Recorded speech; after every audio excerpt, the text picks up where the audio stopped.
Assalamualaikum warahmatullahi wabarakatuh.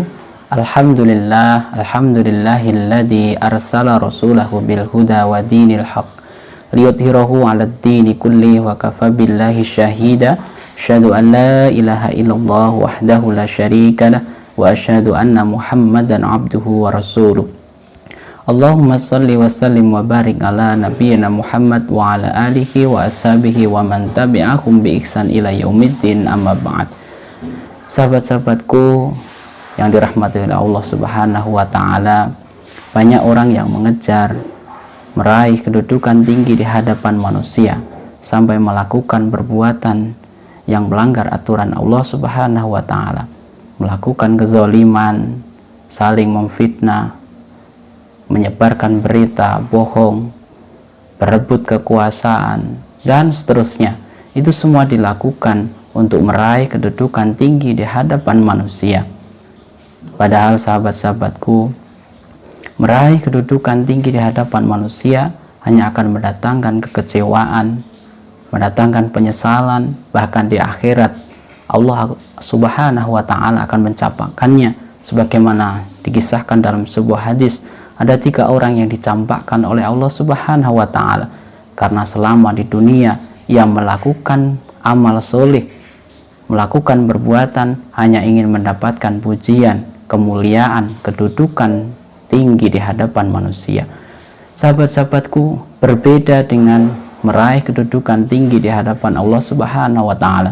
Allah tidak akan mengecewakan, bahkan Allah akan memuliakan di dunia dan di akhirat. Dan mestinya inilah yang kita raih, inilah yang kita lakukan untuk mendapatkan kedudukan tinggi di hadapan Allah Subhanahu wa ta'ala.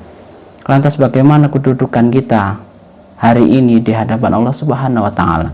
Seorang ulama menyampaikan, kedudukan seseorang dilihat dari bagaimana kesibukan dia hari ini.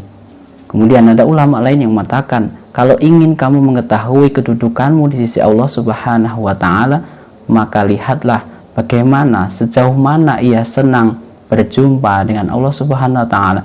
Maka disampaikan dalam sebuah hadis, man ahaba liqa Allah ahaballahu liqa'ahu. Barang siapa yang senang berjumpa dengan Allah, maka Allah akan senang berjumpa dengannya.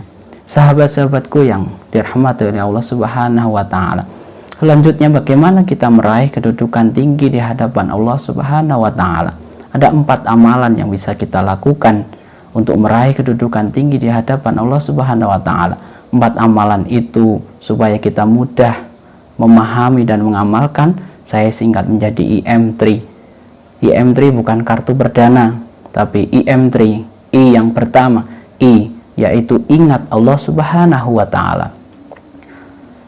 Kalau kita ingin diingat oleh Allah Subhanahu wa ta'ala, kedudukan kita dekat dengan Allah Subhanahu wa ta'ala, maka senantiasalah mengingat Allah Subhanahu wa ta'ala. Sebagaimana Allah sampaikan, fadzkuruni adzkurkum waskuruli wala takfurun. Oleh karena itu ingatlah kepadaku, maka aku akan ingat kepadamu. Bersyukurlah kepadaku, maka dan janganlah kamu mengingkari nikmat-nikmatku.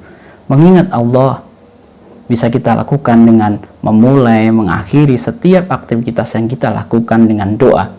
Kemudian di bulan Ramadan seperti ini, maka amalan sunnah untuk mengingat Allah dengan senantiasa membaca, mentadabburi, mengamalkan Al-Quran. Maka di dalam sebuah hadis disampaikan, Allah akan senang dan Allah memiliki keluarga. Siapa keluarga itu? Orang yang senang membaca, mentadabburi, mengamalkan Al-Quran. Sahabat-sahabatku yang dimuliakan oleh Allah Subhanahu wa ta'ala. Kemudian M yang pertama, menyenangkan Allah Subhanahu wa ta'ala. Tinggi rendahnya kedudukan kita di hadapan Allah Subhanahu wa ta'ala ada pada bagaimana, sejauh mana kita menyenangkan, taat kepada Allah Subhanahu wa ta'ala, melakukan amalan yang disukai oleh Allah Subhanahu wa ta'ala. Salah satu amalan yang disukai oleh Allah Subhanahu wa ta'ala adalah sholat malam, sholat tarawih di bulan Ramadan. Maka di dalam Al-Quran disebutkan, orang yang senang melakukan sholat malam disampaikan maqamam mahmuda, Allah akan angkat derajatnya. Kemudian di dalam sebuah hadis disampaikan sarful mukmin sholatul lail. Kemuliaan seorang mukmin itu ada pada sholat malamnya. Sahabat-sahabatku, jadi tinggi rendahnya kedudukan kita di hadapan Allah Subhanahu wa taala tidak ditentukan oleh jabatan, kedudukan, kekayaan, tetapi sejauh mana ia melakukan ketaatan kepada Allah Subhanahu wa taala. Lihatlah sahabat Julaibib, sahabat Rasulullah SAW, orangnya pendek, kurus, hitam, tetapi ternyata dia mulia di hadapan Allah Subhanahu wa taala karena ketaatannya. Bahkan ketika syahid, Rasulullah menyampaikan, aku adalah dirinya dan dirinya adalah aku. Sahabat-sahabatku yang dicintai Allah Subhanahu wa taala. Kemudian M yang kedua yaitu menjauhi maksiat. Kedekatan seseorang ditentukan oleh sejauh mana ia menjauhi kemaksiatan. Ada sebuah kisah seorang pemuda yang tampan, yang gagah, dan seterusnya. Dia memiliki apapun yang ia punya, tetapi suatu ketika dia digoda oleh seorang wanita untuk diajak berbuat maksiat. Tetapi dia karena memegang imannya, kemudian dia berusaha untuk menjauhi maksiat, maka dia melakukan apapun untuk menjauhi maksiat itu. Suatu ketika dia melakukan, melumuri badannya dengan kotorannya, sehingga wanita itu jijik melihatnya, dan akhirnya dia selamat dari perbuatan maksiat itu, dan akhirnya dia diselamatkan oleh Allah. Bau badannya yang dengan kotorannya itu diganti dengan bau kasturi, maka ia disebut sebagai al-miski. Sahabat-sahabatku yang dicintai oleh Allah Subhanahu wa taala. Kemudian M yang terakhir yaitu majelis ilmu.